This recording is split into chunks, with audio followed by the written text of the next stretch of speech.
তো ভাই আমি এখন সুইজারল্যান্ড বর্ডারে, ইটালি এবং সুইজারল্যান্ডের বর্ডারে, জায়গাটার নাম হলো তিরানো। তো অন্য একটা টাউন থেকে বাসে করে আমি এখানে নেমেছি। তো সামনে একটা আন্ডারপাস আছে, দেখতে পাচ্ছেন সামনে একটা আন্ডারপাস আছে। তো এই আন্ডারপাস দিয়ে যদি আমি সোজা ওই পারে বের হয়ে যাই, তো সেখানে পাবো দুইটা রেল স্টেশন। সেখানে পাবো দুইটা রেল স্টেশন।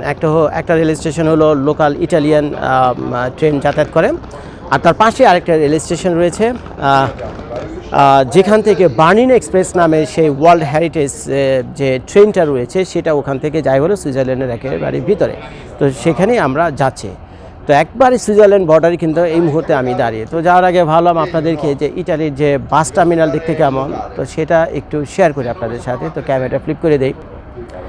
এই ভিডিওটা করছি যেহেতু সুইজারল্যান্ড এবং ইটালির বর্ডারের পাশে, আর যে কোনো বর্ডার এলাকা, বিশেষ করে ল্যান্ড বর্ডার এলাকাগুলো অনেকটা গ্রামীণ জনপদ হয়ে থাকে। তো যার ফলে আপনারা আমার চারপাশে যা কিছু দেখছেন, এই যে পাহাড় দেখছেন, যা কিছু দেখছেন, এটা একটা গ্রামীণ জনপদ। আর এই বাসগুলোতে করে আমি এখানে এসেছি। তো মোটামুটি একটা ধারণা পেয়ে গেলেন যে এই তিরানো যে সিটিটা রয়েছে তার আশেপাশে যে ধরনের বাস চলে, বাসের কালারটা আপনি দেখে নেন। এই যে এখানে 3-4টা গাড়ি আছে, তারপরে ওই যে ওইখানে আরেকটা আছে। আমি যদি ভুল না করে থাকি এটা সম্ভবত তাদের টিকিট কাউন্টার। এখন যেহেতু ইটালিয়ান ভাষায় লেখা রয়েছে তো আমি বুঝতে পারছি না, তবে দেখে মনে হচ্ছে এটা সেটাই হবে। তো ওখানে আমার সামনে একটা ঘড়ি দেখতে পাচ্ছেন, জাস্ট পুরো টার্মিনালটা আমি আপনাদেরকে ঘুরে দেখাবো। আর এখানে একটা অ্যাডভার্টাইজমেন্ট আছে, কোনো একটা রেস্টুরেন্টে বার্গার বারবিকিউ এগুলো পাওয়া যায়।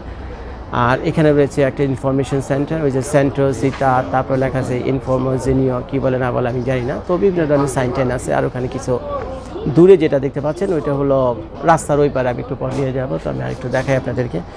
আর এদেরকে যারা দেখতে পাচ্ছেন আমার সামনে, এরা হলো এই বাসের কন্ট্রাক্টর, ড্রাইভার, এবং তাদের পোশাক আশাক দেখতে এরকমই। এরা ইংলিশ খুব একটা বুঝে না, ইটালিয়ান ভাষায় কথা বলে। তবে আপনি যদি চেষ্টা করেন বুঝে বলতে পারেন, অঙ্গভঙ্গি করে বুঝছে, অঙ্গভঙ্গি করে যদি বুঝে টুঝে বলতে পারেন, বুঝে অনেক ভদ্র ইটালিয়ান মানুষের অনেক ভদ্র। বিশেষ করে বাসে ট্রেনে যারা কাজ করে, যাদেরকে আমি দেখেছি, বাসের কন্ট্রাক্টর, বাসের ড্রাইভার, ট্রেনের কন্ট্রাক্টর, তারপরে যারা রয়েছে ভিতরে যারা কাজ করে, টুকটাক অনেক কাজ করে না, অনেক ক্রু রয়েছে তাদের।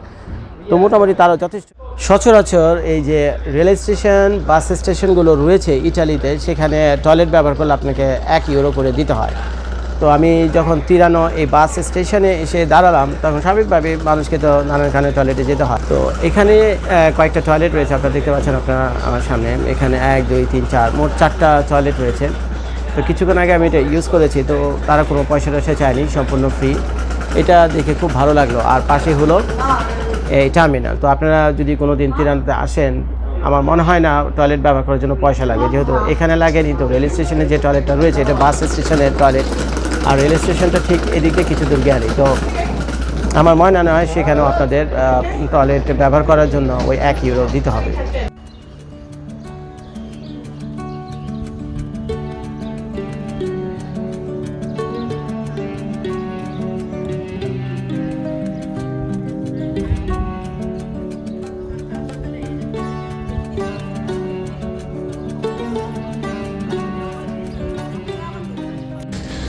আন্ডা বাচ্চা বউ সবাইকে নিয়ে সুইজারল্যান্ডের উদ্দেশ্যে লাগেজপত্র নিয়ে Domani vi dovete spostare da qua, dovete andare su marciapiedi. এই মাত্র আমরা সুইজারল্যান্ড বর্ডারে আসলাম, কিন্তু সুইজারল্যান্ডে যাইনি, মানে বর্ডার এলাকাতে। একটু পর সুইজারল্যান্ড পার হবো। দেখি হ্যাঁ, ওই জর্জ বড়টা নিয়ে আসো। এসে গেছে হ্যাঁ, লারা এসে গেছে। স্ট্রেট কেন উঠাও? আরে যাচ্ছে, ইচ্ছা বানা পড়ে যাবে মা। বাস ট্রেন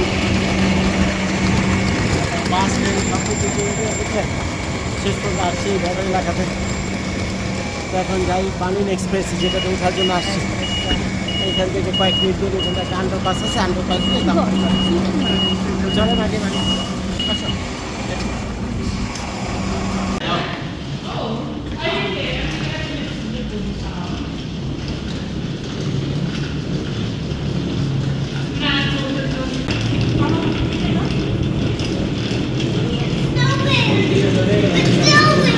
এর একটা জিনিস ভালো করছে, বাস স্টেশন থেকে বের হয়ে আমি রেল স্টেশনের দিকে যাচ্ছি, সুইজারল্যান্ড বর্ডারের দিকে। একটা জিনিস খেয়াল করলাম যে মানুষের যাতে কষ্ট না হয়, তো তারা এই ধরনের সুন্দর করে মানে স্লোপ করে দিছে, বুঝছেন। যাতে মানুষজন লাগেজ নিয়ে এখানে সহজে উঠে আসতে পারে, কষ্ট না হয়। আর না হলে যদি আমাকে সিঁড়ি দিয়ে উঠতে হইতো অনেক কষ্ট হইতো এই 3-4টা লাগেজ নিয়ে। তো এই ক্ষেত্রে আমার মনে হয় ইটালি সরকারকে একটা থ্যাংক ইউ দিতে হয়, বুঝছেন।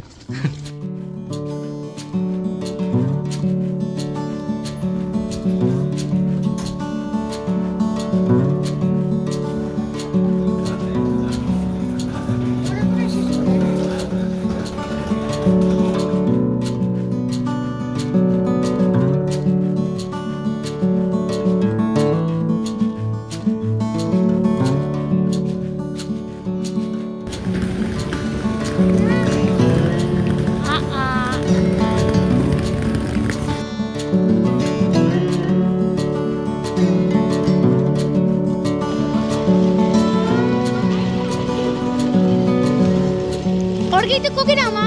আপনারা যদি বাইরে থেকে খাবার টাবার নিয়ে আসেন, এই ধরনের একটা রেস্টুরেন্টে বসে চাইলে আসলে খেতে পারবেন, তখন তাদের কিছু খাবার আপনাকে অর্ডার করতে হবে। এখানে একটা বুদ্ধি খাটাবেন, বুঝছেন। আপনারা যখন এখানে আসবেন না, আমি যেখান থেকে দাঁড়িয়ে ভিডিও করছি, এটা হলো তিরানো নামক একটা ছোট্ট ভিলেজ এলাকা থেকে, যেখানে সুইজারল্যান্ড আর ইটালির বর্ডার। আপনারা তো এখানে তেমন কোনো বাংলাদেশি ইন্ডিয়ান রেস্টুরেন্ট পাবেন বলে তো আমার মনে হয় না। এত জনপ্রিয় এলাকা এটা না। ট্রাভেলাররা শুধুমাত্র অল্প কিছু ট্রাভেলার এখানে আসে কানেক্টিং ট্রেন ধরার জন্য, সুইজারল্যান্ড থেকে ইটালি বা ইটালি থেকে সুইজারল্যান্ড যাওয়ার উদ্দেশ্যে। তো আপনারা যে মেন টাউনে থাকবেন সেখান থেকে হয়তো বা ছোটো ছোটো বাচ্চারা খেতে পারে, আপনাদের সাথে কী করবে সাথে নিজেদের ফুড থাকতে পারে, খাবার টাবার পোলাও বিরিয়ানি নিয়ে আসতে পারবেন। নিয়ে এসে কী করবেন, আপনি এখানে ভরপুর খাওয়া দাওয়া করতে পারবেন। এখন সমস্যা হলো খাবারগুলো কী হবে, ঠান্ডা তুলে যাবে, এটা একটা সমস্যা। দ্বিতীয় সমস্যা হলো আপনাকে তো কেউ বুঝতে দেবে না, আপনাকে তো কেউ কোথায় চেয়ার নিয়ে বসতে দেবেন, আপনার জন্য তো চেয়ার নিয়ে কেউ বসে নাই। তো এই জন্য যে বুদ্ধি খাটাবেন আপনারা, সেটা হলো যে আশেপাশে যে রেস্টুরেন্ট আছে সেখানে যাবেন, ভিতরে গিয়ে কী করবেন, বসবেন, রিল্যাক্স করে খাবার কিছু হালকা পাতলা কিছু একটা অর্ডার করবেন। তবে একটা জিনিস করবেন, নমনীয়তার সাথে তুমি জিজ্ঞেস করবে যে I am buying something from you, can I wait here for 45 minutes 30 minutes. এটা জিজ্ঞেস করলে না কি সচরাচর না করবেন, অত্যন্ত ভদ্রভাবে তাকে বলছেন আমি কিছু কেনাকাটা করতে, তোমাকে একটু বর্ষার সুযোগ দাও, বুঝছেন। তো কোনো যে রেস্টুরেন্টে দাঁড়িয়ে আমি ভিডিও করছি, এটা কিন্তু বাইরে 4 টেবিল আছে বসার। আপনি মনে করবেন ছাড়া ভেড়া পাওয়া মিনিটে গিয়ে বাইরে গিয়ে বলবেন বা ভাই এটা আরেকজনের প্রপার্টি, তার রেস্টুরেন্টের প্রপার্টি। তো শানু, তোমার তো দেখলাম ওইখানে কফি নিয়ে ওখানে দাঁড়ায় ভিডিও করার জন্য, হঠাৎ করে বাইরে দূরে এলে কিন্তু সে কি ভাবতেছিল আমরা তাকে রেকর্ড করছি। না এটা যে কোনো ভিতরে সে কি ভাবাবে বিষয় না, দিস ইজ দ্য রুলস। কারো যদি সমস্যা আছে তোমাকে বলবে প্লিজ ডোন্ট রেকর্ড মি, বলবে। এটা ভদ্রতা নামাতে, তুমি অপমানিত হয়তো কেন, এটা তো নর্মাল একটা জিনিস। তোমার সামনে যদি কেউ ক্যামেরা ধরতো তোমার কাছে লাগতো, তুমিও নম্র ভদ্রভাবে বলতো, এটাই। তো যাই হোক ভাই, আমার বউ গুসা হয়ে গেছে, বুঝছেন। আমার বউ গুসা হয়ে যায়, ঘন গুসা হয়ে যাবি। আমি আরে বুঝে পারলাম না যে খালি অন্যের দোষ দিল না, তোমার দোষ কি আছে সেটাও ভাবো। তুমি তার দোকানের ভিতরে ভিডিও করতেছো, প্রাইভেট প্রপার্টি, সে নিশ্চিত করছে, তুমি কষ্ট পাবো। এটা তো নর্মাল রে ভাই। আমার দোকানে যদি খারাপ কেউ ভিডিও করতো তো আমিও তা কি কথা বলতাম, এটা নর্মাল। তো যাই হোক, তো একটা কফি আমি নিয়ে আসছি। এই যে এই কফিটা কিনছি, আর একটা ফ্রেঞ্চ ফ্রাই কিনছি। আর এই ফ্রেঞ্চ ফ্রাই কফির এই দুইটার দাম ছিল প্রায় 6 ইউরো। এই যে 6 ইউরো আপনারা দেখতে পাচ্ছেন। তো 6 ইউরো এখানে আমি খরচ করছি। তো বিনিময়ে সে আমাকে এখানে 1 ঘন্টার মতো বসা, 1 ঘন্টা না, সারাদিন বসে থাকলে মনে দিবে, কোনো সমস্যা নাই, যেহেতু এখানে আমরা খাওয়া দাওয়া করছি। আর মহিলাটা অনেক ভালো, চাইনিজ মহিলা, বিরাট একটা উপকার করছে সে আমাদের। খাবার তো গরম করে এখন আনোনি নাকি, নিয়ে আসছে অলরেডি। তো এটা হলো গত রাতে আমরা যে একটা হোটেল থেকে চিকেন বিরিয়ানি কিনে নিয়ে এসেছিলাম, সেই চিকেন বিরিয়ানি বসে বসে এখন আমরা খাচ্ছি। এই যে আমার ওয়াইফ, আমার বড় মেয়ে, ওই যে আমার ছোটো মেয়ে। তো এগুলো মোটামুটি খাওয়া দাওয়া হয়ে গেলে শুধুমাত্র রাত্রে ডিনারটা, এখন তো রাত্রে ডিনার করতে করতে তো সুইজারল্যান্ড পৌঁছে যাবে নাকি শানু। তো এখন আমরা এখানে বসে খাওয়া দাওয়া করবো। আর এখানে বসে খাওয়া দাওয়া করার জন্য আমাদেরকে জরিমানা দিতে হয়েছে 6 ইউরোর মতো, একটা কফি আর একটা ফ্রেঞ্চ ফ্রাই। নট ব্যাড, কফিটা আমি এমনি খাইতাম, বুঝছেন। আর ফ্রেঞ্চ ফ্রাইয়ের জন্য তো বাচ্চারা খুব পাগল থাকে।